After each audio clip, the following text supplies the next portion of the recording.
తాగే వాటర్ ఎలా ప్యూరిఫికేషన్ అయ్యి మన దాకా వస్తుందో మీకు తెలుసా? తెలిసినా తెలియకపోయినా ఈ వీడియోని చూసేయండి. ముందుగా రా వాటర్ని అరట్ల సామర్లకోట స్టోరేజ్ ట్యాంక్ నుంచి పైప్లైన్స్ ద్వారా తీసుకుని దానిలో ఉన్న టర్బిడిటీని బట్టి ఆలం బ్లాక్స్ని యాడ్ చేస్తారు. అలా ఈ వాటర్ అంతా ఇలా కింద నుంచి క్లారిఫ్రొక్యులేటర్ మధ్యలో ఉన్న పైప్ ద్వారా బయటకు వచ్చి ఆలంతో బాగా మిక్స్ అయ్యి సెడిమెంట్స్ అన్ని కిందకి సెటిల్ అయ్యి వాష్అవుట్ అవుతాయి. వాటర్ పైనుంచి ఫ్లోట్ అవుతూ ఫిల్టర్ బెడ్స్లోకి వెళ్తాయి.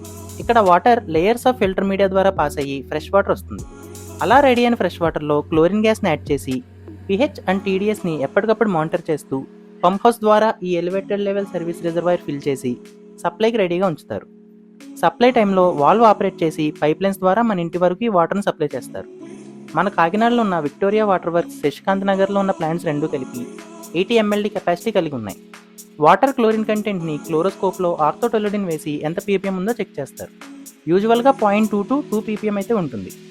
ఇలాంటి మరిన్ని కాకినాడ